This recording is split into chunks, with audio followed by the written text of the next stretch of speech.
الحمدللہ رب العالمین والصلاة والسلام علی سید الانبیاء والمرسلین اما بعد فاعوذ باللہ من الشیطان الرجیم بسم اللہ الرحمن الرحیم اہدنا الصراط المستقیم صدق اللہ مولانا العظیم۔ روحانی پاورفل وظائف میں سے آج ایک اہم سبق دوستوں کی نظر کرنا ہے، جو کہ یہ وظیفہ بہت ہی مجرب اور خاص وظیفہ ہے۔ محبت کے لیے بھی آپ اس کو استعمال کر سکتے ہیں۔ مثال کے طور پر دو آدمیوں کے درمیان بغض ہے، عداوت ہے، دشمنی چل رہی ہے، میاں بیوی کے اندر جھگڑا ہو گیا ہے، یا گھر کے اندر نا اتفاقی ہوتی ہے، یعنی ہر قسمی جائز محبت کے لیے آپ اس کو کر سکتے ہیں، اور یہ ایک محبت کا لازوال وظیفہ ہے۔ اور شادی کے لیے بھی آپ اس کو کر سکتے ہیں، یا کوئی اور جائز نیک کام ہے اس کے لیے بھی آپ اس کو کر سکتے ہیں، کہ اس کی گارنٹی خود آقا کریم صلی اللہ تعالی علیہ وسلم نے عطا فرمائی ہے۔ آقا کریم صلی اللہ تعالی علیہ وسلم کا یہ فرمان مبارک ہے، جو کہ ابن ماجہ شریف کے اندر حدیث مبارکہ ہے۔ آقا کریم صلی اللہ علیہ وسلم نے فرمایا کہ جو شخص اس سورت کو پڑھے گا تو اللہ تعالیٰ اس سے دنیا اور آخرت میں خوش رکھے گا۔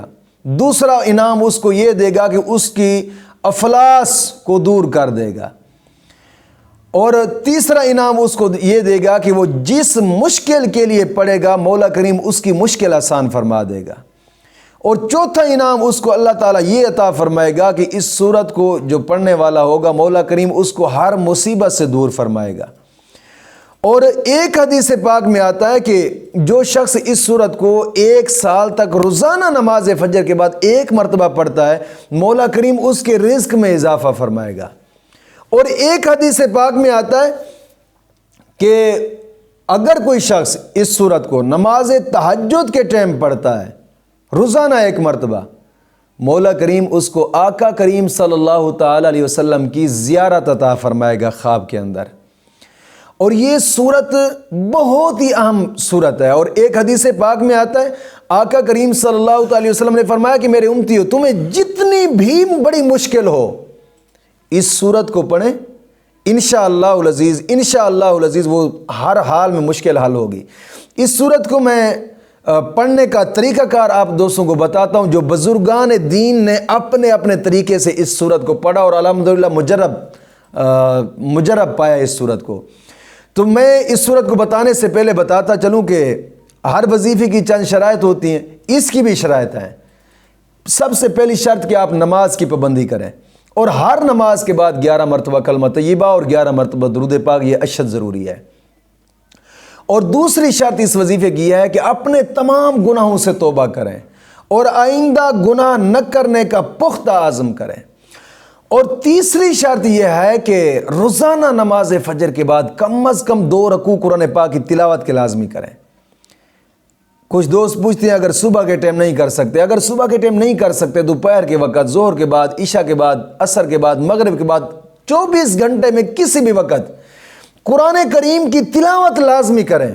ایک تو شرط پوری ہو جائے گی، دوسرا اللہ رب العزت اجر عطا فرمائے گا، کہ آقا کریم صلی اللہ علیہ وسلم کا فرمان مبارک ہے قرآن کریم کی تلاوت کرنے سے مولا کریم ہر حرف پر 10 نیکیاں عطا فرماتا ہے، 10 گناہ معاف کرتا ہے، 10 درجات بلند کرتا ہے۔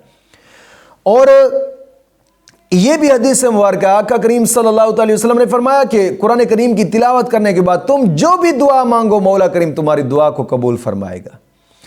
اور چوتھی شرط اس وظیفے کی ہے کہ اس کو کرنے سے پہلے کم از کم صدقہ لازمی کریں، لازمی صدقہ کریں، اور کوشش فرمائیں کہ مدرسے کے طلباء یہاں روزہ رکھیں گے، رمضان شریف آ رہا ہے، افطار کریں گے، راشن پانی میں اپنا حصہ ڈالیں، اور تعمیراتی کام میں اپنا حصہ ڈالیں۔ زکوٰۃ کے لحاظ سے، چونکہ زکوٰۃ مدرسے کے اوپر ہی لگ سکتی ہے، مسجد کے اوپر تو خرچ نہیں ہو سکتی، تم زکوٰۃ کے لحاظ سے اپنے اس ادارے کے ساتھ تعاون کریں، صدقہ خیرات کے لحاظ سے اپنے اس ادارے کے ساتھ تعاون کریں۔ کوشش فرمائیں کہ اپنے آپ کو مسافر طلباء کی دعاؤں میں شمولیت اختیار کریں، اگرچہ تھوڑا ہی کیوں نہ ہو۔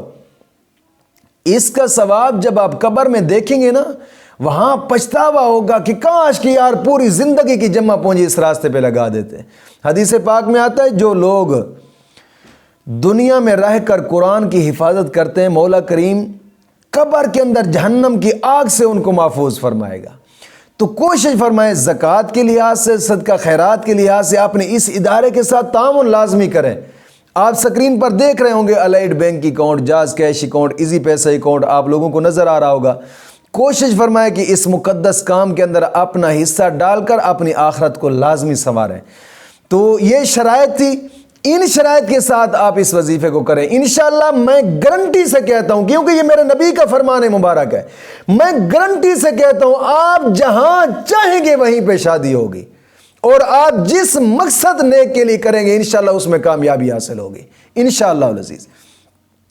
اور یہ سورت مزمل کا وظیفہ ہے، قرآنی وظیفہ ہے، اور سورت مزمل کا وظیفہ ہے کہ اس سورت مزمل کو اگر آپ شادی کے لیے کرنا چاہتے ہیں، آپ چاہتے ہیں کہ یار روزانہ کے بنا پہ اس کو کرنا ہے، آپ چاہتے ہیں کہ میری کہیں خاص جگہ پہ شادی کرنا چاہتے ہیں، تو اس خاص جگہ پہ شادی کرنے کے لیے جناب علی اس شخص کا نام لیں جس کے ساتھ آپ شادی کرنا چاہتے ہیں، نام لے کر اس کے نام کے اعداد نکالیں اور پھر اپنا نام لیں، اپنے نام کے اعداد نکالیں۔ اب پوچھیں گے کہ اعداد کیسے نکلیں گے؟ اعداد کے لیے میں آگے ایک ویڈیو جناب علی جو آئے گی کل کے دن میں جو ویڈیو آئے گی اس میں دیکھیں گے کہ میں نے اعداد نکالنے کا ایک طریقہ بتایا ہے۔ اعداد نکال کر پھر ان اعداد کے مطابق اس سورت مزمل کو تہجد کے وقت پڑھیں۔ یہ 11 دن کرنا ہے، میں گارنٹی سے کہتا ہوں 11 دن پورے بھی نہیں ہوں گے اس سے پہلے آپ کا مسئلہ حل ہوگا انشاءاللہ۔ جہاں آپ چاہتے ہیں وہیں پہ شادی ہو جائے گی۔ اگر آپ محبت کے لیے کرنا چاہتے ہیں کہ یار میاں بیوی کے آپس میں محبت ہو، یا بیوی محبت نہیں کرنا چاہتی میاں تو کرتا ہے، تو آپ بیوی کا نام لے کر اس کے نام کے اعداد نکال کر اس کے نام کے اعداد کے مطابق اس وظیفے کو کریں انشاءاللہ العزیز، زندگی بھر وہ آپ کی بنا رہ نہیں پائے گا۔ اور یہ سورت مزمل کا وظیفہ ہے، اس کو 11 دن تک تہجد کے ٹائم روزانہ 11 مرتبہ پڑھنا ہے، اور اگر محبت کے لیے آپ اس کو کرتے ہیں تو روزانہ کی بنا پہ کسی بھی وقت آپ 41 مرتبہ سورت مزمل کو پڑھیں انشاءاللہ العزیز۔ یہ یا ایھا المزمل قم اللیل الا قلیلا 29ویں پارے کے اندر یہ سورت مزمل ہے۔ انشاءاللہ العزیز مولا کریم ہر حال میں کامیابی عطا فرمائے گا۔ مولا کریم دین متین کی سمجھ عطا فرمائے۔